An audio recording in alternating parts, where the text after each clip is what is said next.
നമസ്കാരം. ഓ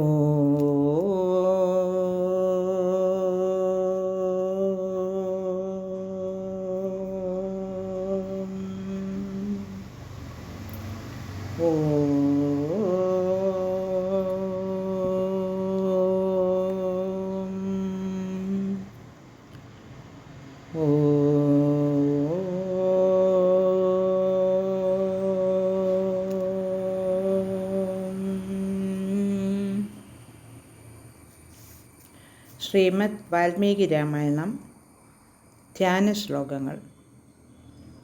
കുജനം രാമ രാമേതി മധുരം മധുരാക്ഷരം ആരുഹ്യ കവിതാശാഖാം വന്ദേ വാൽമീകി കോകിലം.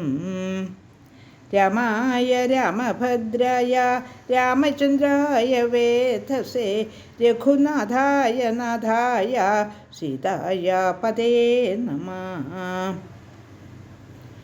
മനോജവം മാരുതതുല്യവേഗം ജിതേന്ദ്രിയം ബുദ്ധിമതാം വരിഷ്ഠം പാദാത്മജം വാനരയൂഥമുഖ്യം ശ്രീരാമദൂതം ശരണം പ്രപദ്യേ. ശ്രീമദ് വാൽമീകി രാമായണം അയോധ്യാകാന്ഡം അഷ്ടഷഷ്ടിതമ സർഗഃ 68-ാം സർഗം. 68-ാം സർഗത്തിലെ 1 തുടങ്ങി 10 വരെയുള്ള ശ്ലോകങ്ങൾ വായിക്കാം.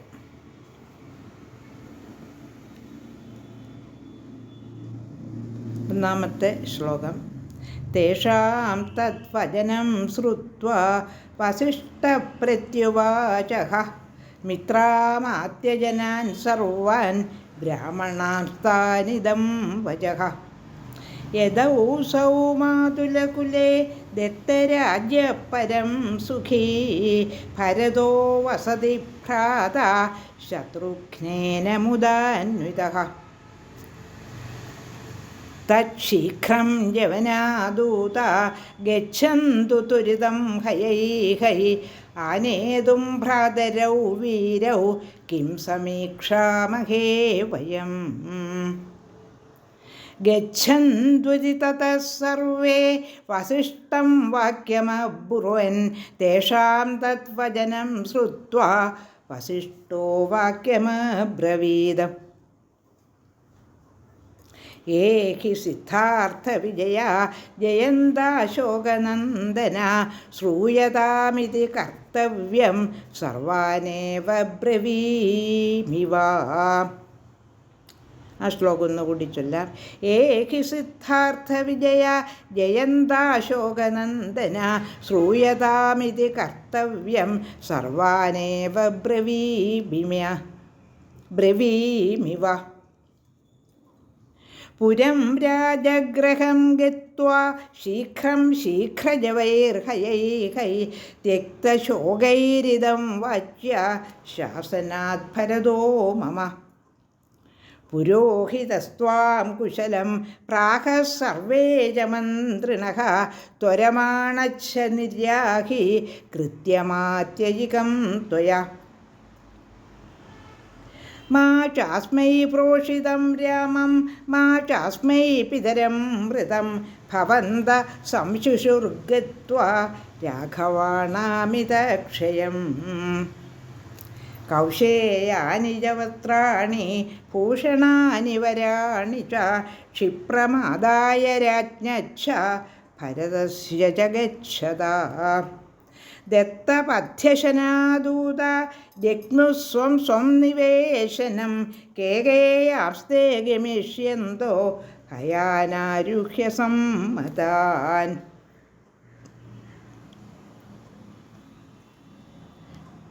അഷ്ടഷഷ്ടിതമ സർഗത്തിലെ 68-ാം സർഗത്തിലെ 1 തുടങ്ങി 10 വരെയുള്ള ശ്ലോകങ്ങളാണ് ചൊല്ലിയത്.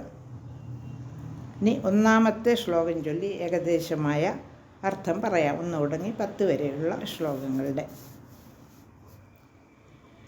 തേഷാം തദ്വചനം ശ്രുത്വാ വസിഷ്ഠപ്രത്യുവാചഃ മിത്രാമാത്യജനാൻ സർവാൻ ബ്രാഹ്മണംസ്ഥാനിദം വചഃ.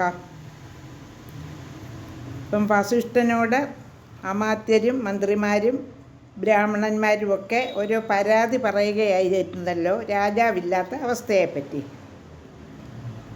അപ്പോൾ ബ്രാഹ്മണൻ വസിഷ്ഠൻ അതിന് മറുപടി പറയുകയാണ്. വസിഷ്ഠ ഗുരു അവരുടെ ആ വാക്ക് കേട്ട വസിഷ്ഠൻ മിത്രാമാത്യ ജനങ്ങളോടും ബ്രാഹ്മണരോടുമായി ഇപ്രകാരം പറഞ്ഞു. ശ്ലോകം 2. യദൗസൗ മാതുലകുലേ ദത്തരാജ്യപരം സുഖി ഭരതോ വസതി ഭ്രാത ശത്രുഘ്നേന മുദാന്വിതഃ. രാജ്യം നൽകപ്പെട്ട ഈ ഭരതൻ മാതുലകുലത്തിൽ ശത്രുഘ്നനോടുകൂടി സന്തോഷത്തിൽ സുഖമായി കഴിയുകയാണ്. ഇനിയിപ്പോൾ ഭരതനാണല്ലോ രാജ്യം ഭരിക്കുമെന്നെല്ലാവരും ഉദ്ദേശിക്കുന്നത്. ശ്ലോകം 3. തച്ഛീക്രം യവനാദൂത ഗച്ഛന്തു ത്വരിതം ഹയൈഹൈ ആനേതും ഭ്രാതരൗ വീരൗ കിം സമീക്ഷാമഹേ വയം. ശ്ലോകം 3-ൻ്റെ അർത്ഥം വേഗം പോവാൻ കഴിയുന്ന കുതിരകളിൽ, അതായത് വളരെ വേഗം ഓടുന്ന കുതിരകളിൽ ദൂതന്മാരെ ഉടനെ അയച്ച് ആ 2 സഹോദരന്മാരെയും വരുത്തണം, ഭരതനെയും ശത്രുഘ്നെയും. നമ്മൾ ഇനി അമാന്തിക്കേണ്ട കാര്യം ഇല്ല. ശ്ലോകം 4. ഗച്ഛന്തുരി തതഃ സർവേ വസിഷ്ഠം വാക്യമബ്രുവൻ തേഷാം തദ്വചനം ശ്രുത്വാ വസിഷ്ഠോ വാക്യമബ്രവീത്. അവർ പോകട്ടെ എന്ന് അവരെല്ലാവരും വസിഷ്ഠനോട് യോജിക്കുകയും ചെയ്തു. ശ്ലോകം 5. ഏഹി സിദ്ധാർത്ഥ വിജയ ജയന്താശോകനന്ദന ശ്രൂയതാമിതി കർത്തവ്യം സർവാനേവ ബ്രവീമിവ. സിദ്ധാർത്ഥ, വിജയ, ജയന്ത, അശോക, നന്ദന എല്ലാവരും വരൂ. നിങ്ങൾ ചെയ്യേണ്ടത് കേൾക്കൂ. നിങ്ങൾ എല്ലാവരോടുമായി ഞാൻ പറയുന്നു. ശ്ലോകം 6. പുരം രാജഗ്രഹം ഗത്വാ ശീഘ്രം ശീഘ്രജവൈർഹയൈഹൈ ത്യക്ത്യ ശോകൈരിദം വാച്യ ശാസനാത് ഭരതോ മമ. അതിവേഗമുള്ള കുതിരകളിലേറി നിങ്ങൾ ഉടനെ രാജഗ്രഹ നഗരിയിൽ പോകണം. ദുഃഖം പ്രകടിപ്പിക്കാതെ എൻ്റെ ശാസനമായിട്ട് ഭരതനോട് ഇപ്രകാരം പറയണം. ശ്ലോകം 7. പുരോഹിതസ്ത്വാം കുശലം പ്രാഹ സർവേ ച മന്ത്രിണഃ ത്വരമാണച്ഛ നിര്യാഹി കൃത്യമാത്യയികം ത്വയാ. പുരോഹിതനും എല്ലാ മന്ത്രിമാരും അങ്ങയുടെ കുശലം ചോദിക്കുന്നു. ഒട്ടും വിളംബം കൂടാതെ മടങ്ങി വരണം. അടിയന്തിരമായി ഭവാൻ ചെയ്യേണ്ട ഒരു കാര്യമുണ്ട്. ശ്ലോകം 8. മാ ചാസ്മൈ പ്രോഷിതം രാമം മാ ചാസ്മൈ പിതരം മൃതം ഭവന്തഃ ശംസിഷുർഗത്വാ രാഘവാണാമിതക്ഷയം. ശ്ലോകം 8-ൻ്റെ അർത്ഥം രാമനെ വനത്തിലേക്ക് അയച്ചതോ പിതാവ് മരിച്ചു പോയതോ അദ്ദേഹത്തെ അറിയിക്കേണ്ടതില്ല. രഘുവംശത്തിനുണ്ടായ ക്ഷീണത്തെപ്പറ്റിയും ആരോടും പറയരുത്. ശ്ലോകം 9. കൗശേയാനി ച വസ്ത്രാണി ഭൂഷണാനി വരാണി ച ക്ഷിപ്രപ്രമാദായ രാജ്ഞച്ഛ ഭരതസ്യ ച ഗച്ഛതാം. ശ്ലോകം 9-ൻ്റെ അർത്ഥം കേകയ രാജാവിനും ഭരതനും വെൺപട്ടു വസ്ത്രങ്ങളും മികച്ച ആഭരണങ്ങളും എടുത്തുകൊണ്ട് വേഗം പുറപ്പെടുക.